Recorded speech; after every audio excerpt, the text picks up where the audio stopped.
Hello, everybody. How you guys doing today? I hope you all doing well. I really do. Now, welcome to If God, Why Evil, Part 2. I'm excited. I'm excited, and I'm also going to be reading some of those verses myself. Not all, but I'm going to be reading some of those verses. Uh, I was doing research on my second reason why, and I found at least 18 verses. I'm only going to be reading maybe three because I was trying to put them on my video. I couldn't find a way to do that. So if anybody watching that and you know how to edit and do all those stuff, let me know. Maybe you can help me out with my videos. But anyway, enough chit chatting. If God were evil, part two. For my second part, if there is a God, why is there so much evil in the world? Well, because of our free will. I know, right? A lot of atheists think us Christians using the word free will is a cop out. But actually, ironically, it's the other way around actually. Because the one I made is the free will. Because if we have free will, that means they're gonna have to own up to why the world is so messed up, right? So you guys just copying out, but actually it's the other way around. Because as a Christians, right, as us Christian, we actually have to own up to what we do. Yeah, yeah, we have to own up. For example, one of the verses I have here talking about that is should have got those verses out already. John 7.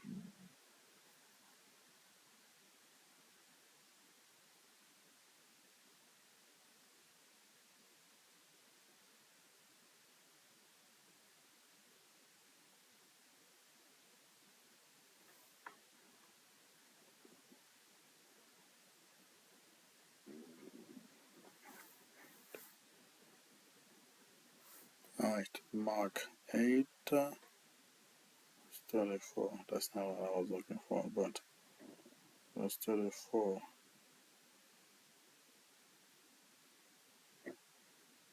Yeah, for example, when we become a Christians, it have to be our choice. Yeah, God can reveal himself to us like he did with me, Persephone and all that. But we still have to choose. Remember, it took me at least 2 years. Take me some years before I can come to him, even though I was having Persephone. Like Mark 8, verse 34. When he called the people to himself with his disciples also, he said to them, whoever desires to come after me, let him deny himself and take up the cross and follow me. Which is one of the big problem we have. A lot of Christians call themselves Christians. That's why I say call himself Christian. I call it because one of the things that makes us is Christian. It's not just we say Jesus, Jesus, Jesus. We actually have pick up our cross and suffer for Him, right? That is the choice you have to make daily. Pick up your cross. So yeah. Anyway, I feel like I got off topic a little bit. My point is the reason why there's so much evil in the world because of us. God made us with free will. We're not robots. And a lot of people will think, okay, well, why couldn't he just made us with free will? So there's no problem. Here's the problem with that, right? If God made us without free will, then is it really love? How can you experience love, right? Uh, this might sound a bit PG here, but if you hire a lady of the night to spend the time with you to tell you she loves you and everything like that, does she really love you? Because you pay her to do it. You force her to do it in a way to do it like that because you pay her the money. But if you didn't pay anybody anything, you're just talking to this lady or talking to this woman, you guys been going out and she said she loves you. How would that feel? It would feel different. You feel the love is genuine. It's the same reason why when you're married you don't cheat. Because if you actually love, it's a choice you have to make daily. Doesn't matter if you find somebody else more attractive because you love that person. You have to choose a person over and over and over again. Love is about choice, and God is love. So God cannot take choice away from you. God asks you to love Him back. The only way to love Him back is for you to choose to love Him daily, every day.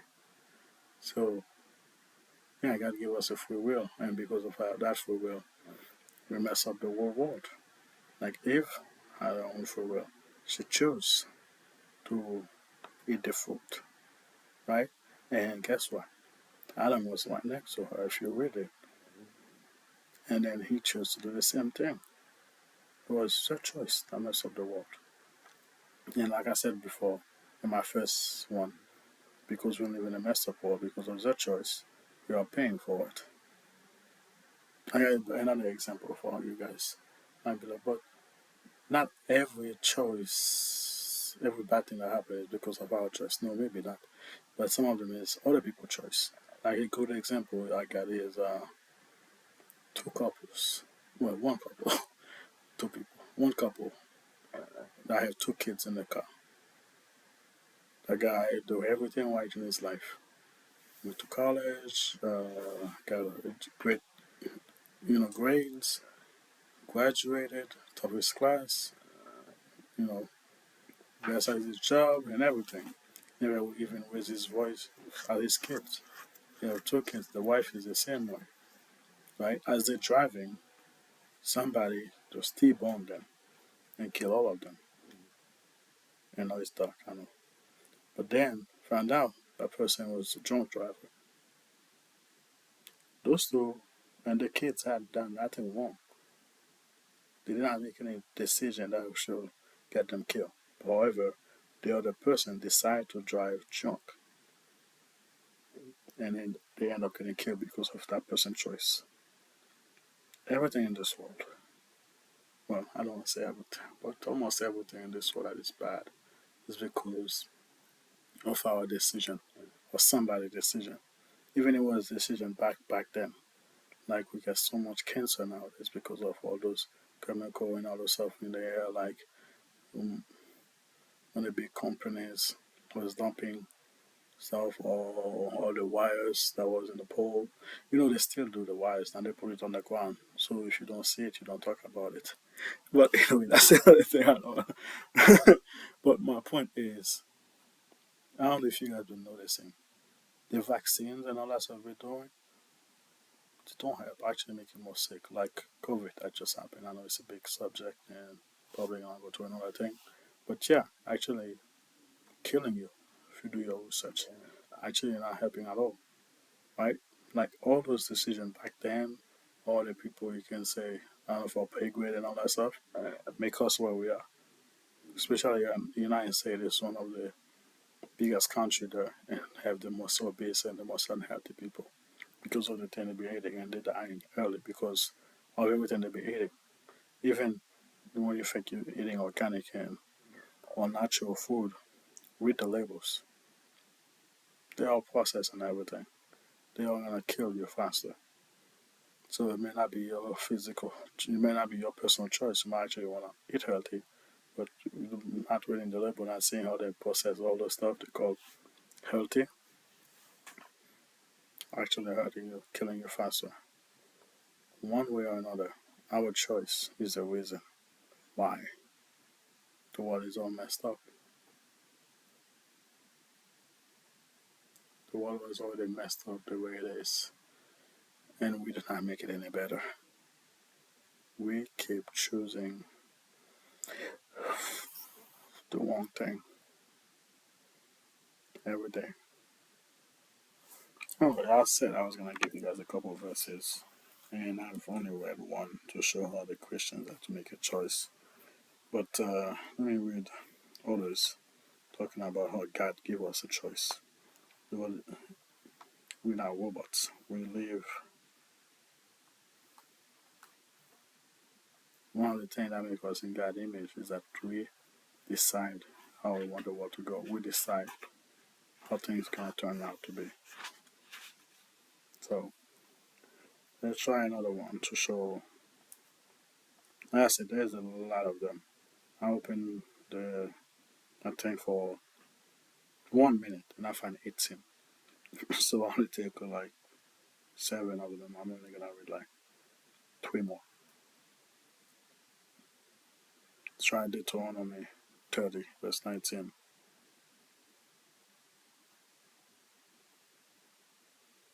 So now that's Moses talking, alright? Deuteronomy 30, verse 19 said, I call heaven and earth as witness today against you, that I have set before you life and death, blessing and cursing. Therefore, choose life, that both of you and your descendant may live. You have to choose. That was Moses talking. He was talking to the people. Yeah, that was when God gave the commandment and all that stuff like that. He said when he was with you beforehand, he was talking about how if you do this, God will bless you in this and this and that. If you do that, God will curse you of this and that. Do you decide? They said, yes, we agree, we choose and all that stuff. That's when Moses said, okay, since you agree, and was giving them a last warning. You guys decided again, life or death. Follow the will or don't follow the will. If you follow, God will bless you, give you all this abundance. Wherever you put your fruit, it's gonna belong to you, all that stuff, right? But if you don't, all the curses they're gonna be taken, they're gonna be conquered. Obviously, they end up not following the rules and getting conquered and all that stuff, right? It's the same thing.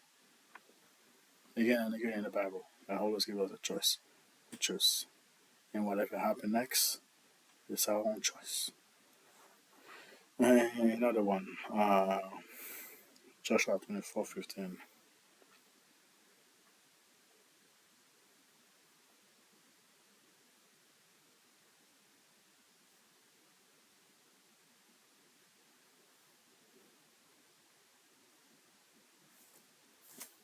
And it seemed evil to you to serve the Lord. Choose for yourself this day whom you will serve, whether the gods which your fathers, the gods, yeah, the gods which your fathers served when were on the other side of the river, or the gods of the Amorite, in whose land you dwell. But as for me and my house, we will serve the Lord. Yeah, again, that's Joshua and the people. He was talking to them. He said, you decide. The guys of like the Egyptian guys and all the stuff like that, or the Amorite guy that we live in the land of them. You guys decide. The Lord that you know. But as for me, I'm gonna worship the Lord, me and my house. But you guys decided it on yourself. Everything in this world is a choice. You wake up, it's a choice. You can stay in the bed if you want. You ever heard, well, something I love to say. I don't know if it's a real sentence, but it's something I love to say. How they say, uh, living the dream. I said, dreaming the life. So you can either live in the dream or dream in the life. You can either stay in the bed or dream about it or get up. Again, that's a choice. Brush your teeth in the morning. That's your choice. Go to work. Don't go to work. That's your choice. Everything we do is a choice. However, we don't like the consequences. Good or bad, there's consequences. Whatever choice you make. I was looking, I thought I was going to find the one when God said, you can choose calamity or you can choose blessing and all that stuff, but I didn't have it in there. But anyway, one more, and then I will close it. Sorry, 13 minutes in. One more verse.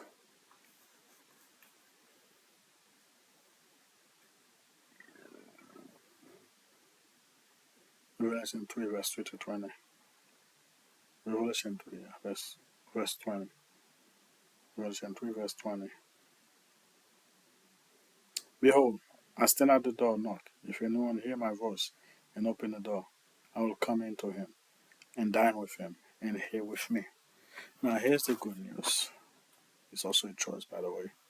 But here's the good news. Yes, we live in a world full of evil and all that stuff, and we choose evil all the time. Here's one more choice you can make right now. If you're watching this video, or especially if you're watching all the way to the end, you can choose the Lord right now. He's knocking at your door right now. You can choose Him, or you can deny Him. just know the more it's given, the more it's required. Now you know it's a choice. You can choose him. You don't have an excuse now. Remember, God don't send anybody to hell. We send ourselves to hell. Hell is a separation from the Lord. And I'm not saying hell is not a place. It is a place. Definitely a place. But I'm saying what hell truly is a separation from the Lord. Because God gave us a choice. We either with him, we choose him, or we don't. If you don't choose him, he just said, okay, he will accept your choice and send you somewhere that he is not. Because you don't want him, don't want anything to do with him, he will send you somewhere that's nothing to do with him. That's why hell is so terrible. Because God is peace. There's not going to be any peace. Because God is love, there's not going to be any love, only hate. Remember, anything opposite of God, just like there's no such thing as cold, there's only the absence of heat, right? There's no such thing as darkness, there's only the absence of light.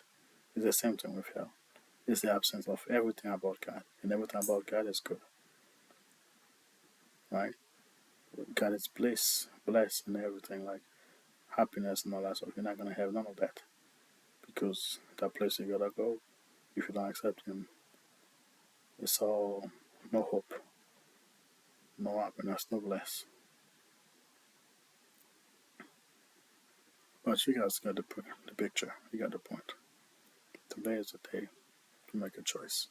One of the biggest, if not, actually it is the biggest choice of your life. And it's something you got to choose over and over and over again every day. Even I struggle with that choice every day. Not that I struggle to choosing Him every day, but struggle with picking up my cross every day. Remember, as I said when I began this thing, saying you accept Christ is saying you are Christians and accepting and believing Him is one thing. Actually doing, picking up your cross daily. That's what love really is. Saying I love my wife don't mean nothing. Until she actually see me doing things that show love. Your action, your choice. Alright? Choose life. Because God is life. Alright. Thank you. Bye. See you guys next time.